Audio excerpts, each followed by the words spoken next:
What's going on, guys? So this video is about a trip that I made to Gatineau that so happened to happen because of a DM that I left in this guy's Instagram. His name's Olivier Banalulu. Sorry if I messed up your name, Olivier. Everyone calls him Obi for short. He runs Obi Prestige Auto in Gatineau, and I sent him a message about a month ago on Instagram asking if I could come in and film some of the cars. And he was kind enough to let us come in, film some stuff, give him some of his time even for an interview, and this is the result of that. Hope you enjoy. Let's go and do a little tour of what I call my man cave. So welcome at Obi Prestige Auto. This is the front part of our showroom, and this is where I like to welcome people. This is like welcoming you in my house. So obviously I did it a bit more comfortable. I put a few highlights, high ceiling, some natural wood. The way I wanted to do this was more of the front of the showroom, welcoming you. And I have a meeting room upstairs, which is actually fantastic. I have my little corner here of a Schumacher and Ferrari. And obviously, you know that there's something behind those doors, but you just can't make it out. And that was exactly what I intended to do. I had to double tint my huge doors. And you see that there's kinds of shapes behind there, but you're not sure what it is. And a bit like the cavern of Ali Baba, when you basically get to the other side, well, this is where the candy store is happening.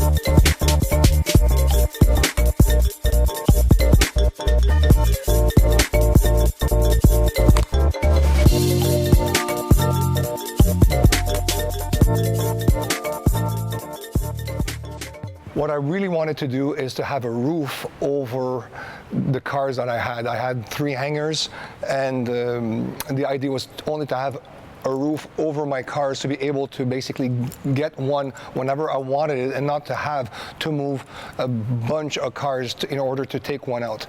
And you know how it turned out is there was a piece of land left here in this city, and I was able to basically purchase it and make it into a real dealership where we had the opportunity of selling, buying, doing mechanic, and all that jazz. So Obi Prestige took birth now 4 years ago, and I did a building around cars. So the idea was to be able to have a really good ambiance for the cars year round. So humidity control, heat control, light control.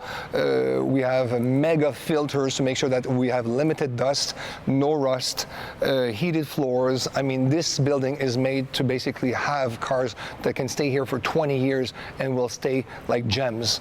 And also, if you notice that there's a really wide aisle all around, and obviously the purpose is if ever we want to get any cars out, well, we can do so. Let's talk about cars. This is where we're here.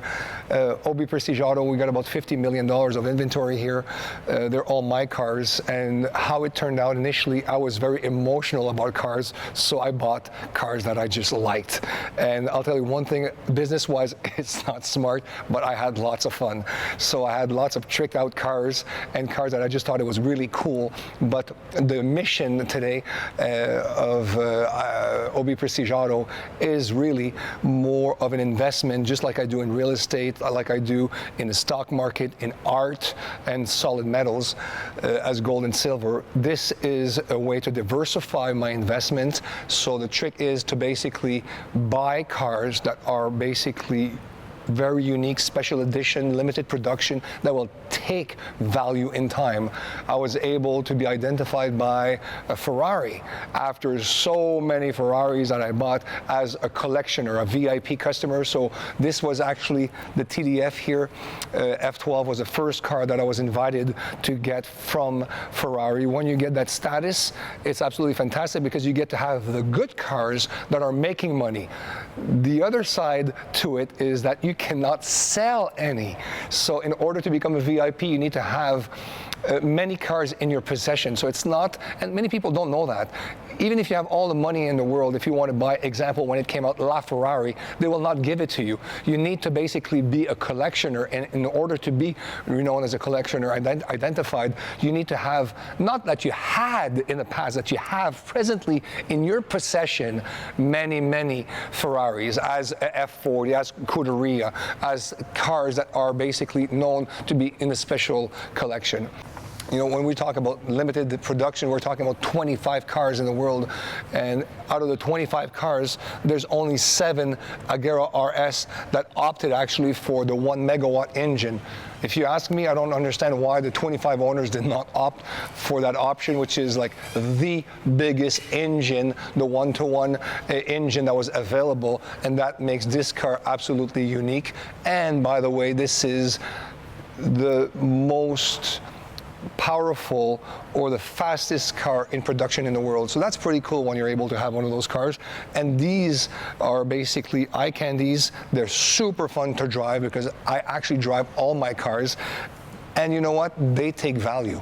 So, you know, like, I feel so sad when people are buying hypercars or supercars or exotic cars and they're afraid to drive them. They put them like a piece of art in their garage and they just don't drive them.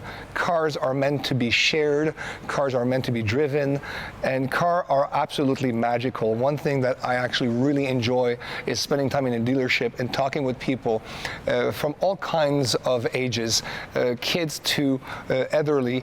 You see a spark in their eyes. It's magical. It's memories for them. They identify them to a certain era or to a certain car, and it just makes them travel. Obviously, I enjoy comfort more and more.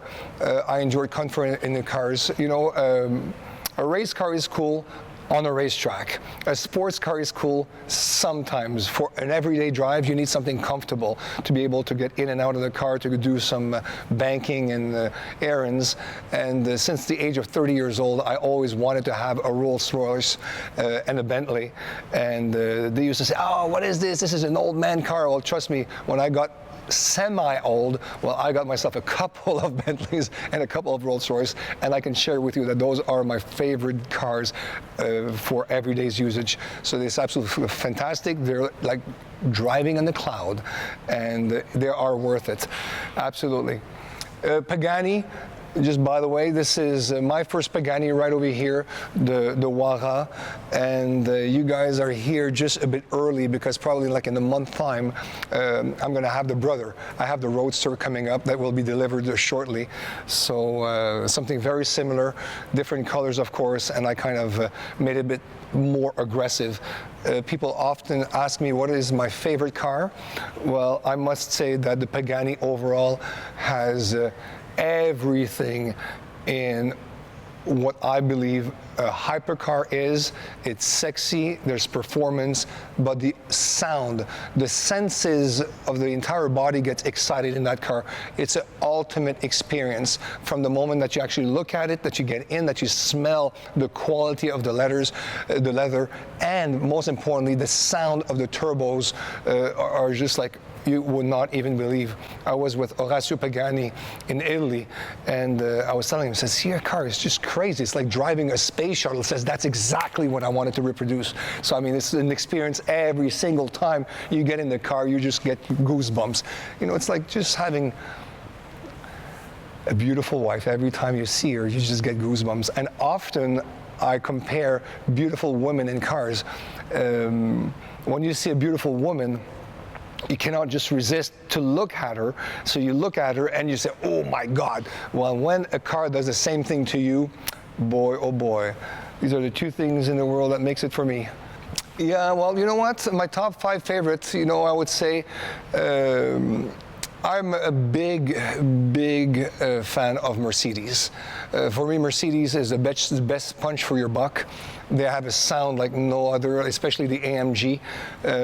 So Mercedes, I'll tell you, is a really good car. I enjoy Porsches, of course.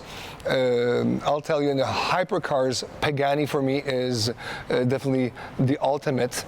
For every day, I got the Bentleys and I got the Rolls-Royce. That makes me happy. Absolutely. This is one of my favorite right here, my RWB that we did ourselves.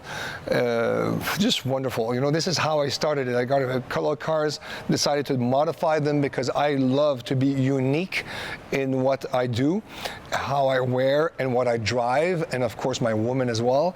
And this is one of the cars that I actually did back in the days, and it's absolutely beautiful. And yes, the engine is modified.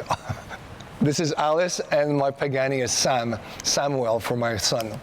We do still quite lots of races. We do a bit less half mile, but we're much more present in the quarter mile scene.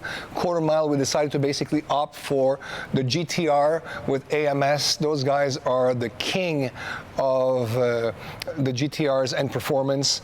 I have Alpha Queen right now, which we raced. If you follow us, you've seen her. We're almost into the 6 seconds. We just missed it by nothing. And we also have Alpha King that is getting built. So we'll basically be very present on the quarter mile scene in the next few years. Over here, a couple of my personal Mercedes that I did. Over here, the CLS, which was one of the first Mercedes that I actually really loved and that I purchased for myself. We modified the car, over 800 horsepower in this baby, and this is a real sleeper because there's a 4-door, you can have the kids in the back, and you can eat anything alive on a red light. Obviously, I don't do that. This is not something to do. Bugatti Veyron for the classics, and of course, this is Angel, the Chiron that just got in last month. In a couple of years, we should basically be the personal collection that will have the most hypercars, and the only reason why is I feel that those are the cars that basically take the most value, that are the most fun to drive, and that are the most unique. So stay tuned, and we have a few incredible cars coming this way in the next year, and obviously I have some on orders for the next couple of years. Cheers, man.